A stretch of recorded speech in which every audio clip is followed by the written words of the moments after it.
I don't know if it just picked up or not, but hey, let's do it. So it's pretty early. It's 3:22, so I'd be shocked if anyone's on here. Not too many weirdos out there get up this early. Of course, that's mountain time. So I was just booting up. I've been up for about an hour. I'm still getting into things, and I thought I'd make an exception from my normal policy of not interacting with people too early because it's a little too much for folks to take. I like to wear myself down for 15 hours or so, if at all possible, before I interact with other people on gospel topics each day. But I wanted to talk a little bit about the Milky Way. And I was just going to make a video, but I figured I'd stir things up and go live. It doesn't really make a difference because I don't edit my videos, but we'll just do this and see how it goes. Anyway, so I have a collection of thoughts here. I don't have a ton of notes. I have notes for my books, and I'm just going to sort of jump around here. So, the Milky Way. Let's talk about galaxies. Galaxies, scientists tell us that galaxies have a black hole in the center, and so they're dark in the center. But you should really look up pictures of the Milky Way. In fact, maybe I could just do that real quick. If you see a bug on my screen, I'm battling a really annoying gnat infestation. Part of our summer chores is getting wood, and I have this not as fancy as it sounds system for drying the wood while cooling my house. It's like a ghetto swamp cooler setup. Anyway, this year there were a lot of gnats in the wood, which is annoying. So we've been killing gnats left and right that just keep plaguing us. This is, oh, here we go. This is a good picture. Okay, so can you see that? All right, so here is what the Milky Way looks like from Earth, and this is what it looks like from space.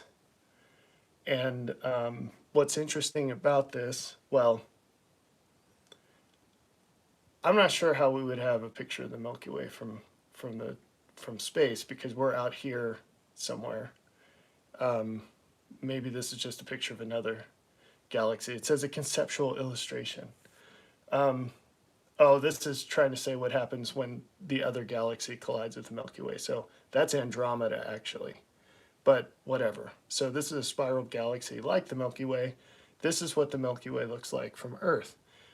Now, if you're unfortunate enough to live where most people do in North America, and I'm assuming other parts of the world, you're never going to see this.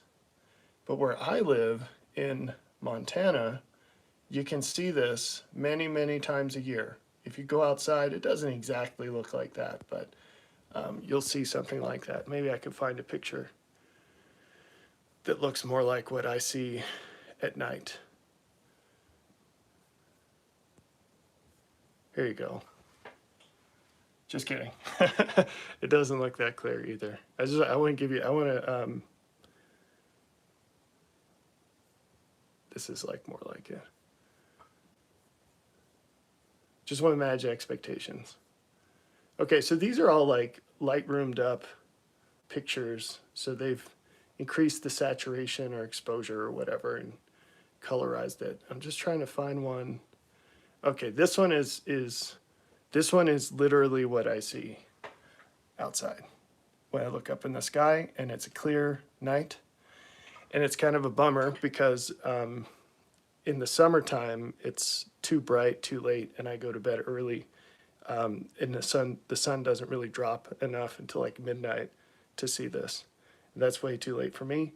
So I actually see it early in the morning is how I see it in summertime. But most of the time, it's just in the winter, and it's really cold. So you have to pay the price to go out on the back porch and look, but that's what you see. And what's interesting about this, and you can't really see it from this picture, but the Milky Way gets brighter the closer to the center you go. So where we are on this thing, when we see this picture, we're looking into the center of the Milky Way. We're on one of the spiral arms of the galaxy. And okay, so that's all just like science / go look outside. But what's amazing about this is that all of that light, it comes from stars. And that's not the amazing part. What's amazing about it is that the reason certain regions of this are brighter, and it gets brighter the closer you get to the middle, is that the middle is way denser. The stars are way denser. So by how much? I actually pulled this up. So, and then I got sidetracked looking at parsecs and wondering what the heck they were talking about in Star Wars. So I'll share that sidetrack with you. So parsec is a measure of distance. And I looked this up before and I can't remember. I think it's something to do with the speed of light. But it's a measure of distance. And in Star Wars, Han Solo says that the Millennium Falcon made the Kessel Run in 12 parsecs or something. And he was trying to describe, he says, fast ship, fast ship. So he's saying how fast his ship was. And it's wrong because it's not a measure of speed, it's a measure of distance. And what's really interesting about this is a lot of times in movies, specifically sci-fi movies, they have to come up with new names for the ideas that they have because they're not known or real. So a lot of the technology that has been discovered, they'll adopt names from science fiction, for example, because the thing didn't exist in the real world before they spun it up. So, but in Star Wars, as an example, and sometimes these movies, these stories, they can adopt words that are real, that have been coined for real things, but that are so poorly known that they can get away with using them in their story, even if they use them in a way that's completely disconnected or only vaguely related to what the word actually means, like using parsecs in Star Wars for a measure of speed. So why is this relevant to anything? This is one of the reasons I really don't like making stuff early in the morning, because the flood of light takes you everywhere. The Spirit will tell you, it's like a lighthouse. You can shine it on anything, and if there's anything reflective, it'll bounce back a bunch of light. And anything you focus on will infinitely, let me rephrase this, whatever you focus on, God will infinitely reveal information related to that thing, or that person, or that situation, whatever it is that you're focused on. Your focus is the door. It's your intent. It's asking.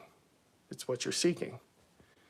Your eyes work like that too. Almost 100% of the detectors in your eye are focused forward to wherever you're looking. And almost nothing is around that. And that's why everything's blurry except what you're looking at. And when you don't have the Spirit, or I'd say before you have the Spirit, although it's on a continuum, it's like a slider. When that slider's really low, you don't have the focal point. In your vision, your senses of the world are without that. You don't know that. When I was in high school, I needed glasses, and I didn't know that. And my eyes were getting worse and worse as I got older. They were fine when I was younger, as far as I remember. But in high school, I kept having to get closer to the front of the room because I couldn't see. But I don't know why it didn't cross my mind, but well, I do, actually. I've had a lot of problems in my life physically. blessings that I've been given through that channel. And God says he'll make our weakness strength. And so the first part of that is getting weakness, right? And so I've been blessed with a lot of weakness, and a lot of that weakness has been physical.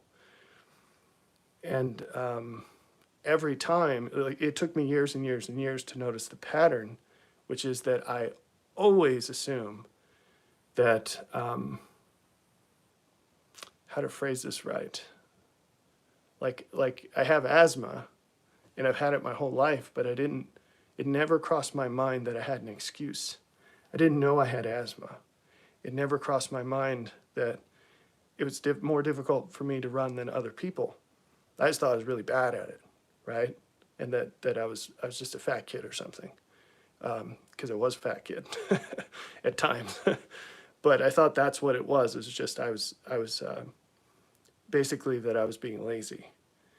And with the glasses thing, I felt like the chalkboard kept getting chalkier, and I was getting really irritated that the teachers were not washing the boards properly, and that's why I had to keep moving up, because it just looked like it was chalky. And then I finally got glasses, and I could see, and it never crossed, like I could have never, I never imagined that it would make such a difference to get glasses. And that's what it's like when you don't have the Spirit, or when you have yet to develop a sufficient relationship with God, that he has opened the focal point of your senses, which your senses, we think of that as passive information channels. Like if I poke you with a needle, it'll hurt, and you're not considering that as something you have to think about or decide. But senses, actually, they include your actions and your thoughts. It's everything. So for example, when you say someone is insensible, you're not really saying that they're unfeeling, right? You're saying that they don't think right. They're not capable of rational evaluation. So that's interesting. Okay, let's pop the stack here and get back to what the galaxies in the Milky Way. So in science fiction or Star Wars, when they use these words, what's interesting about this is, to me, is they can get away with using words in a way that's completely wrong, or only vaguely related to the real thing. So I used to be crazy religious as religious as you can get. And that all changed when I had an experience with God, when Jesus visited me for the first time. That all changed. And in a nutshell, what he told me was basically 97% of my life, which was just 150% dedicated to, let's not get crazy with the, was 100% dedicated to what I thought was his will as exercised through religion. And I mean, from when I got up to when I went to bed, 100%, I was following what others had told me Jesus cared about. And he said 97% of that just, I don't care. That's not what, this isn't making me happy. This isn't what you're meant to be doing. And it devastated me. And the religions of the world, and I'll just zoom in on Christianity, but common Christianity, nothing about Christianity ought to be common. Nothing. That's the opposite of holy, is common. The opposite of sacred is profane. Profane just means common. So if something is common, it can't be holy. You might say, well, what about heaven? Isn't everything holy in heaven? Like even the the bridles of the horses say holiness to the Lord. Everything's consecrated, but consecrated does not mean equally holy. Holy is a measure of being better and different. You can't be better without being different. So the way of holiness is a way of differentiation. It's a way of splitting, and there's a lot of combining too. I drew a picture of this on a presentation, but it started as a note, which apparently I threw away because I made a presentation about it. But things come from above and to add, and then there's a process of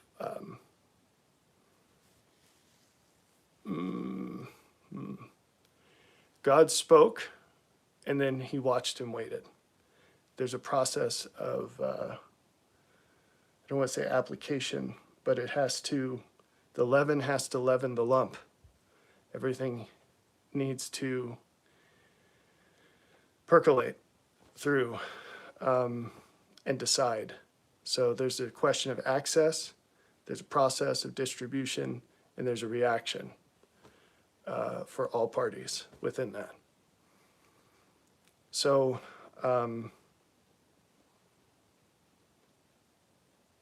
well, let's get back to religion. So yeah, that's what we common and holy, sacred, profane, all that stuff is what we were talking about. So even in heaven, yeah, so you would say, well, you might counter what I just said by saying, well, isn't everything holy in heaven? No, it's sanctified, but the question is by how much?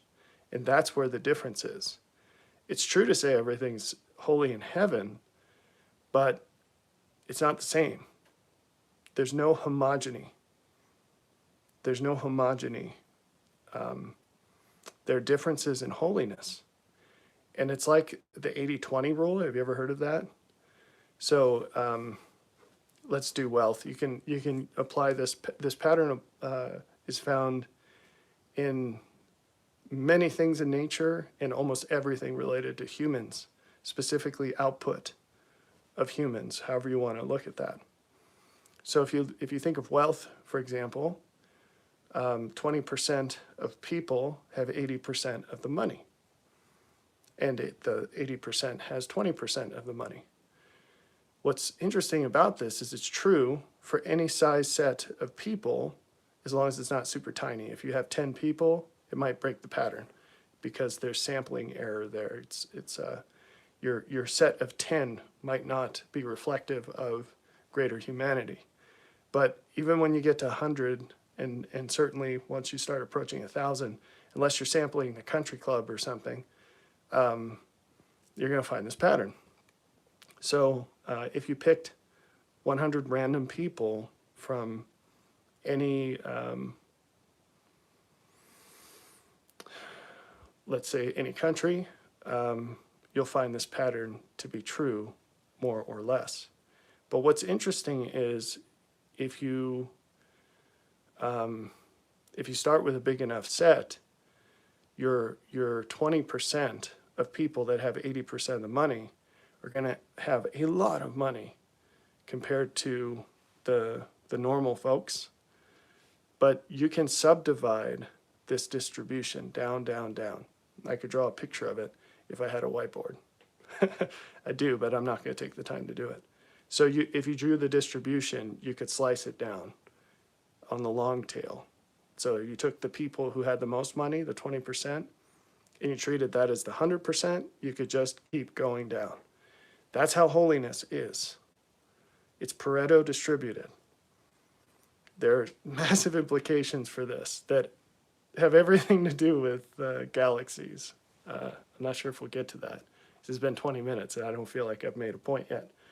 And I need to move on. I have other things to do, like kill gnats. Okay, so what does this have to do with parsecs? Well, co-opting of language is a really big deal. And as I said with the religious stuff, I had dedicated my life 100%, like Saul. He said, I'm a Pharisee's Pharisee. right? I was trained at the feet of Gamaliel, or whatever that rabbi's name was. And I was not raised at the feet of a rabbi or any Christian equivalent, but from the moment I learned about the Lord at 18, I dedicated my life to him. And whenever I learned more about him, I immediately set myself to trying to fold that into my life. So when the Lord told me, hey, basically all of this is rubbish, it was heartbreaking to me because my motive had always been to serve him. When I first learned about him, it's because I prayed, and I had been taught that he existed by someone who seemed sincere, and basically I was given reasons to believe that this could be true, and I took it to him in prayer, and I had never really prayed before. And I never had a reason to believe that that would do any good. And so I asked God if he existed. And before I decided to do that, I understood the implications of if he did. So obviously, if God is real and he's anything like people say he is, then it's pretty important to orient your whole life to him. And so when I was praying to know whether God was real, I was doing so kind of like if you're going to buy a house, you're pre-approved, you're ready to make the purchase, you're just going to find something that meets the criteria you've set. And I was all in before I was in at all. I was all in because I knew that if God were real, it made total sense to just dedicate. Like, why would you do anything but dedicate your life to him if he were real? So he told me he was. Pretty simple, right? So we were off to the races, but I was on the wrong track. I was running, so that's good. I got practice running, but I was running in the wrong direction. Or maybe more correct, I was running on a hamster wheel, and I had to get off the wheel to actually start making progress in the way. The wheel is not the way. The way is a wheel. The way is a wheel, but a wheel is not the way. And there are too many people on wheels. Almost every Christian is on a wheel. I wish we could somehow divorce all the people that mean something when they say Christianity. They mean something other than learning about and becoming like Jesus. Learning about and living like Jesus. That's Christianity. And someone might say, well, what's your authority to declare what Christianity is and isn't? It's not my authority. It's literally his, right? That's what it means. His name is in the word. And it's not like anti-Christian. That's not the word that Christians use. It's Christian. I am a Christian, a disciple of Christ. Disciple. It's to bind yourself to, right? To become like Jesus is to follow his example. To be a disciple of Christ. What you're saying is, I do everything he would do in my place, and I don't do anything he wouldn't do in my place. And that's subject to the limitations of my understanding, but not to my will. My will is surrendered to him at all times and in all places.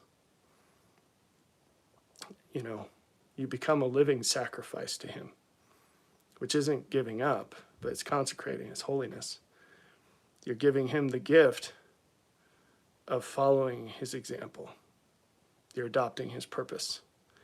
And you can't go very long adopting someone's purpose, truly, with all your heart, without becoming more like them. So, the parsec people get away with it in Star Wars because no one knows what parsecs means. But today we have the internet, And it's not 1979 or whenever the first Star Wars came out. And, you need an encyclopedia to look that up, which takes time and an encyclopedia. You can just Google what it means and then learn. And we are coming into a time where knowledge about God will be as easy to access and as deep in content as earthly knowledge is because of the internet. And what's the difference? The manifestation of the sons of God. That's the difference. And that has everything to do with these stars. And now we've come full circle. And, okay, so back to the center of a galaxy. So what I was about to tell you before we started talking about parsecs, which was planned, by the way, where the heck was this? So in our area where the sun is, which is such a massive region that it really seems silly to say our area. But anyway, now I'm trying to find out. There's something like 0.2 stars or 0.02, I can't find it now, stars per parsec in this area of the galaxy. Here it is. In the center of the galaxy, there are more than 10 million. 10 million compared to either 0.2 or 0.02. I'm sorry, I can't find that part. In our region compared to more than 10 million per parsec in the center of the galaxy. And so it takes 8 hours from sunlight to go from the sun to the earth. So every wave, particle, whatever, every bit of light you see from the sun, it's actually 8 hours old, or 8 minutes. Sheesh, I'm really bad with the units this morning. It doesn't really matter, one of those two. But there are stars that are so close together towards the center of the galaxy that it only takes 6 minutes. It's minutes, 8 minutes from the sun. It's only 6 minutes between the stars. And we are actually really close to the sun compared to the full distance of the outer edge of the solar system. That's called, I think it's called the solar envelope. I don't remember what this is called, but the sun's radiation actually pushes out against the intergalactic, what do they call this?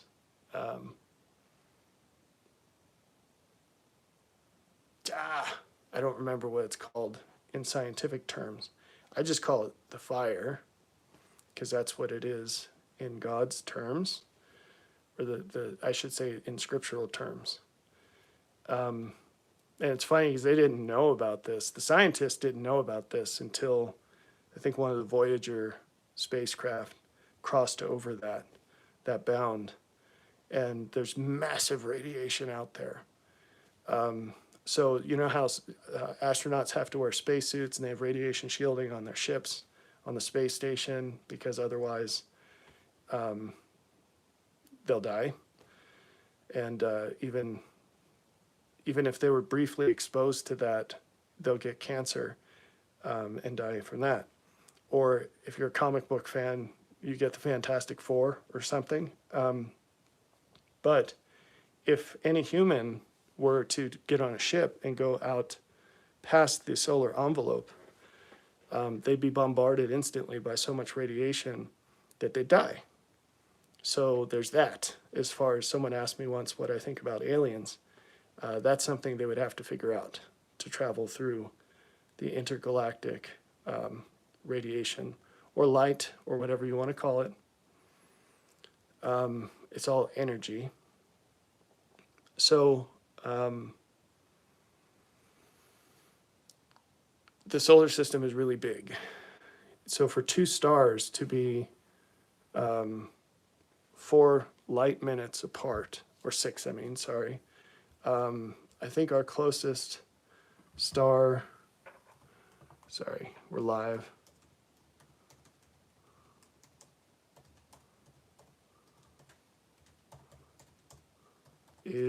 So I'm answering the question. Okay, Proxima Centauri, that makes sense because of the name. I should have remembered that from this really old computer game. Okay, so that's 23 times the Earth-Sun distance. And if we're at 8 minutes, that's 184 light minutes from the sun. So from the sun to the closest star to us, it's 184 light minutes. But there are stars that are 6 light minutes apart, which is closer to 2 stars closer together than the sun is to the Earth. And there are a lot that are that close when you get that. Anyway, okay. What are you ranting about this for? The heavens is a really interesting term in the scriptures. So you've got Greek and Hebrew. Whenever we're talking about terms in the scriptures, you can look up what the words mean in each language and mine that for meaning. And often you find some staggering differences with how we use the words in English. So you might hear a phrase like heavenly being in English, and we use it so often that like all of our common words, they lose a lot of their meaning. And words describe categorical ideas. It's like you put something in a box, and the word's the box. And pretty soon you forget what's in the box. You just treat it like a box. That's like what happens in human relationships sometimes. It's really sad. And you have this object. It becomes an object, but it was a person. And they're no longer a process. They're just an outcome. And that's really sad because we're conduits of infinite meaning, being created in the image of God. We are processes. Life, the word life, it's a process. And eternal life is an unending process. That's what it means. So death is something that happens. It's an event. But life is a process. It has no end. So words are boxes, and those boxes are good because boxes are also portals. Not obviously real boxes, but words are portals. And there's a lot that could be said about that, but just for our purposes, they draw a box around an idea, but ideas are infinite. They're also processes. They're living. Spirit is idea. And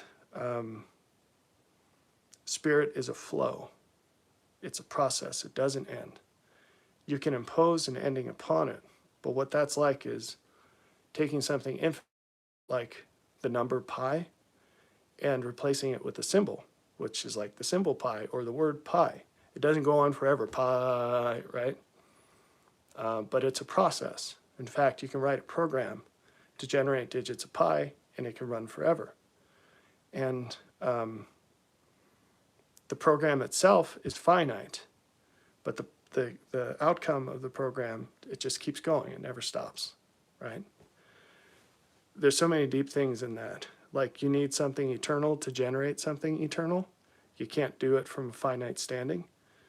But let's not get too deep into the weeds. Let's look to the stars. Words are also a portal because they can invite you higher than you are. So even though they're finite, because they come from above, they come from something greater, they're reduction from something greater, they invite you closer to the actual process. And everything in creation, it testifies of Jesus. That doesn't mean it just gives evidence that Jesus is real, testifies another word that we've, all words are limited, but we've really cut the legs off a lot of words. In the ancient languages, testify, it's the same word as demonstrate. It's also the same word as martyr, which has some serious implications. But words can call you higher and than where you are. And we see this all the time. If you read Shakespeare, you're being called higher than you were. But it's just happening through finite words. But you can tap into the infinite through that channel. So even through limited finite things, you can be invited towards the infinite, towards life. Even through death, you can be invited towards life. All right, so the word heavenly, when we say like heavenly beings, the legs that get chopped off of that phrase through common overuse, the ideas that we lose are the fact that the word heavenly means the sky. So heavenly beings. Paul talks on and on about heavenly beings and also about the heavens, like the three heavens, the third heaven. And in the ancient languages, there is far less distinction between talking about objects in heaven, in the sky, objects in the sky, and beings that are heavenly. So, aiming this precisely, let's talk about what this has to do with the Milky Way.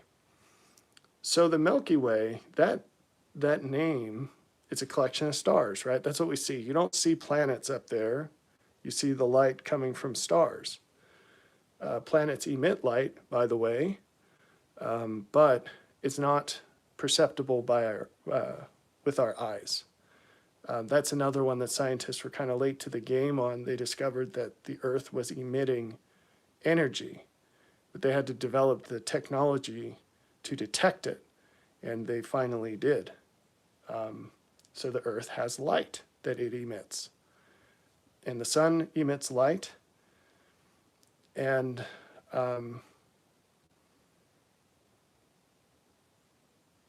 do I want to go there? No.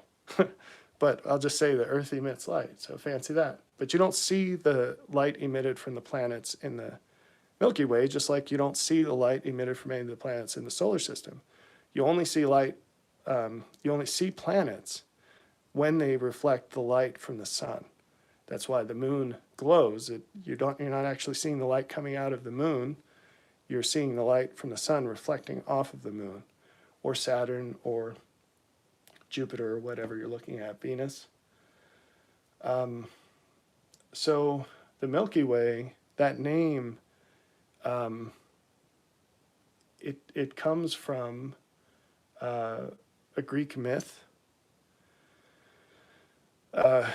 It's called Milky because the myth is that Hera, the goddess, she was sleeping and someone put Hercules on her breast to nurse him, and she woke up and she was mad and she swatted him down. And, if you've ever watched a baby nurse or a dog or any kind of mammal, milk makes them really tired. And so they'll fill their mouths up and get sleepy and just wake up and start sucking again and then fall asleep again. And so this poor mythical baby got knocked down, and so milk spilled everywhere because there's suction, right? And when you pull that off, it's like whoosh, it squirts everywhere. I mean, it's not like a fire hose, but if you've seen it, you've seen it. You know what I mean? That's where the name Milky Way comes from, because they said, like, that's the milk that got splashed. But it's not milk. They're stars.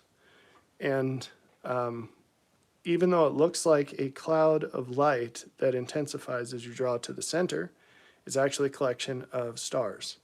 It's a collection of finite points that are emitting light. But in in conjunction with one another, they form this band. And so you see this cloud of light, and you can actually pick out, if you have a telescope, it's great. If you have binoculars, that can work. But if you live in the right place, you can pick out the specific stars, some of them, the brightest ones, with your naked eye. So if you took any kid who could see and put them on my back porch at night in the wintertime, and Child Protection Services didn't get there before you finished because it'd be cold, and they think that you were harming this kid. So you wrap them up really warm, and you put the kid on the back porch, and you say, I want you to trace with your finger, I want you to follow the Milky Way. They would point up and trace their finger right into the middle. Why? Because it's way brighter in the middle. Everything's dark, and it leads lighter and lighter until you get to the middle. What is this all about? The center of a galaxy is a black hole, according to scientists, but it's blank. It's a black hole, right? But when you look at the Milky Way, it's not the Milky Donut. Sorry. You got to crack yourself up. No one else can do it for you. You got to laugh so you don't cry.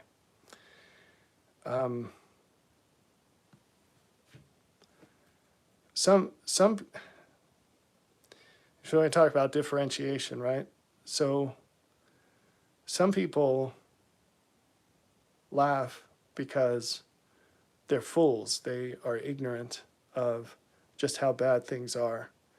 But the thing about darkness is it's the equal and opposite of light. And when you follow the Lord, his path will lead you through both. And your manifestation of mirth is not the foolishness that it would be with others. It's a manifestation of the glory of God, because he has overcome the darkness.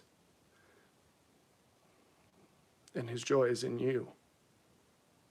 And so, although you carry the darkness to a much greater extent than other people can even imagine it exists, it's swallowed up in the joy of Christ.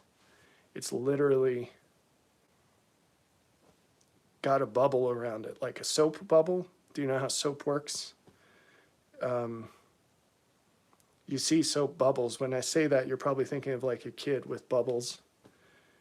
But that's really shrunken down in soap. Even though you see the bubbles are like the giant, freakish aberrations in the whole process.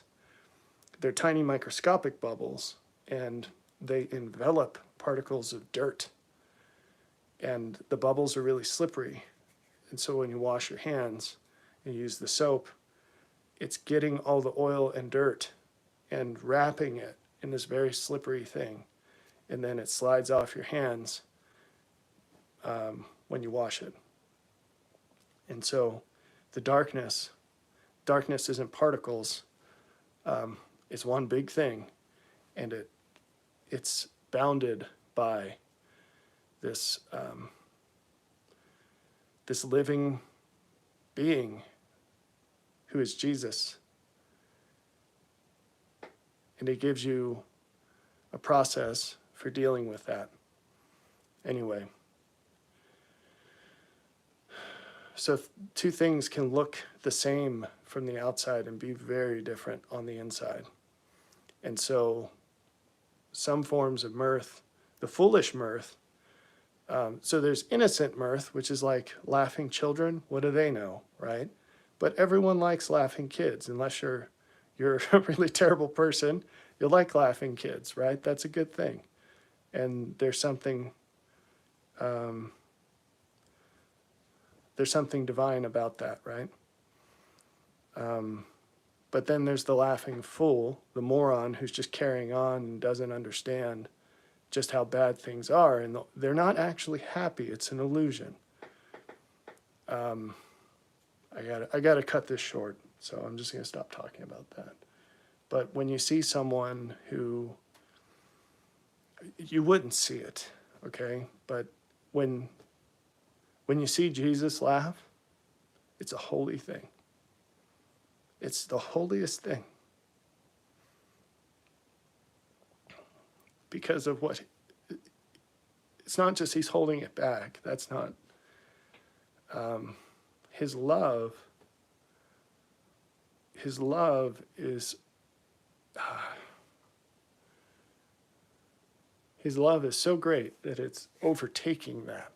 It's conquering that actively. It's not, it doesn't go away.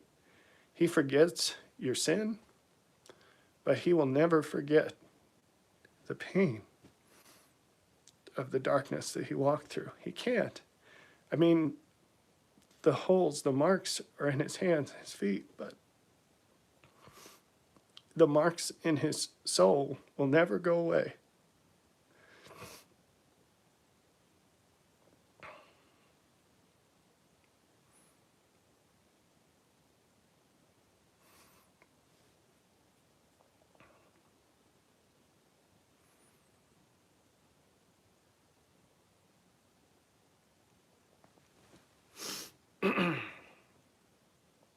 So, back to the Milky Way.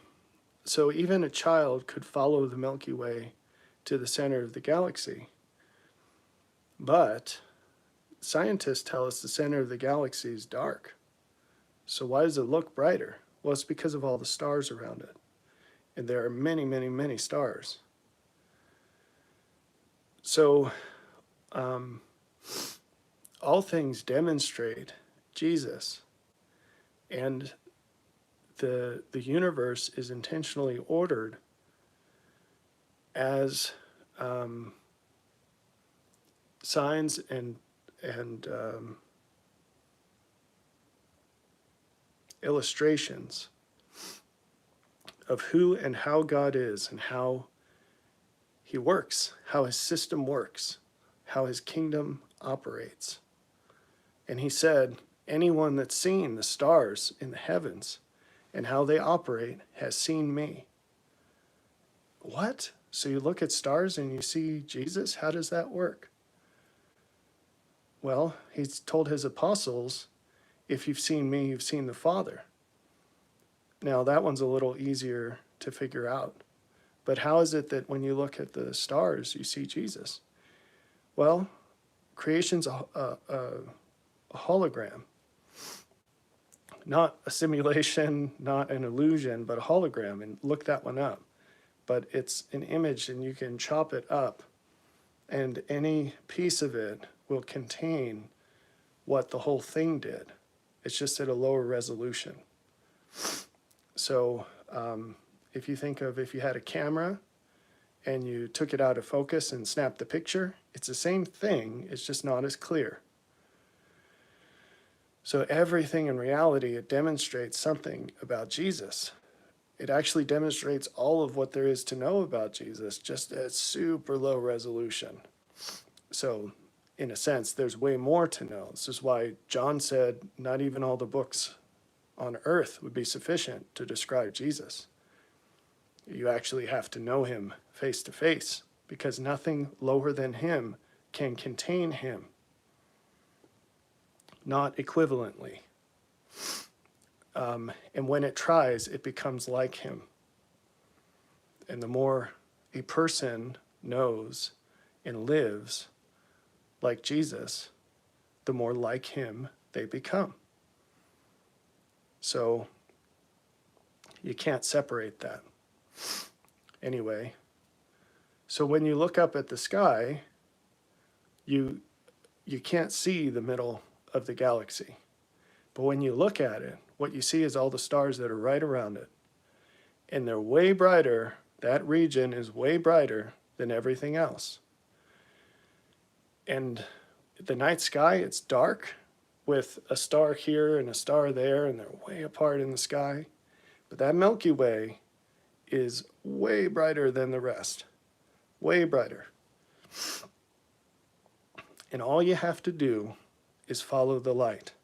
And it gets brighter and brighter till you get to the middle. I just thought of an analogy, but it'll probably just detract from the conversation. Well, I'll go for it. There's this old commercial, how many licks does it take to get to the center of a Tootsie Roll Pop? And I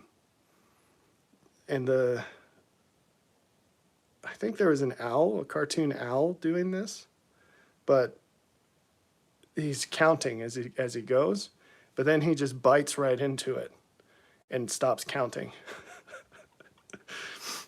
And as you trace the Milky Way, and you taste of God's goodness by sampling how he is and living that way in your life, you'll get hooked. And if you have any brain in your head, you're going to figure out very quickly that the best thing you can do is to beeline for the middle and just to bite right into that sucker. Literally that sucker, right? That's what they call them here out west. I'm not from the West, but I'm in the West. So, what are the stars? So, we'll go there, but let's start with what is the light. It's anything that's good, true, beautiful, useful. It's anything that grows, strengthens, that gives greater meaning, greater joy. Think on these things, but don't just think on them and don't just talk about them. Do them, seek them, live them. And I don't care what it is, what it entails, but as long as it's improvement, go for it. That improvement, that seeking greater light, the end goal is to envelop it inside yourself, to bring it inside yourself and to become like it, right? But you have to get ideas from somewhere. And that's the other side of this demonstration of the stars. Because the stars are people. The stars are people in this analogy, in this demonstration. So, one limitation of the analogy is that when we look up into the heavens, we see the stars, and that's all we're paying attention to because we can't see planets. You know what else we can't see? Asteroids. And there are so many. You should look this up. In our solar system, I've done this. There's a gnat. Did you see it? I saw a gnat standing in the sun. And that's what it's like when I'm writing and one flies across the screen. Ugh. I get totally distracted. I guess I have the brain of a gnat.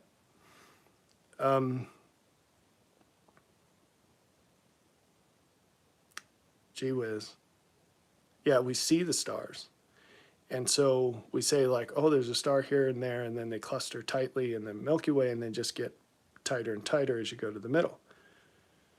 But you should look up in our solar system, you should look up the ratio of stars, there's one clue, planets, it depends, and I'm not even going to say it because people might fight, and I just don't care, and everything else. You have no idea, unless you're an astrophysicist or a physicist or you really like trivia, just how many things are in the solar system, in that solar envelope, that aren't planets or the sun. It's enormous. That's our solar system. What do you think other solar systems are like? So for every one of those stars, there are a lot of other things out there that do not emit light that can be seen by your naked eye. In fact, they emit so little light that even astronomers can't see these things. They have to do fancy math to speculate on where planets are, and it's really, really fuzzy. And those are the planets. Those are the enormous things. Those are needles in a haystack. It's way worse than that even. And we don't even have analogies, phrases to describe like counting comets around Proxima Centauri or whatever. That would be a band name, but no one would buy your albums. That'd be like finding an atom in a billion haystacks or something. Good luck with that, right? So what does this have to do with anything? Stars are people, planets are people, and asteroids are people. So not literally, they're not literally people, but I'm saying the analogy. So what does it mean to have the brightness of a star? Again, Paul talked about celestial, terrestrial, telestial, heavenly beings. And, you know, he said some are like the moon, some are like this and that, right? A lot could be said about that. A lot will be said about that. But what you see that leads you to the center is not the planets, and it's not the asteroids. It's the stars. It's the stars. And the manifestation of the sons of God is what leads you to the center. So, I'm going to leave it at that. And the second I end this, I'm going to think of a billion other things I should have said. But that's all for now.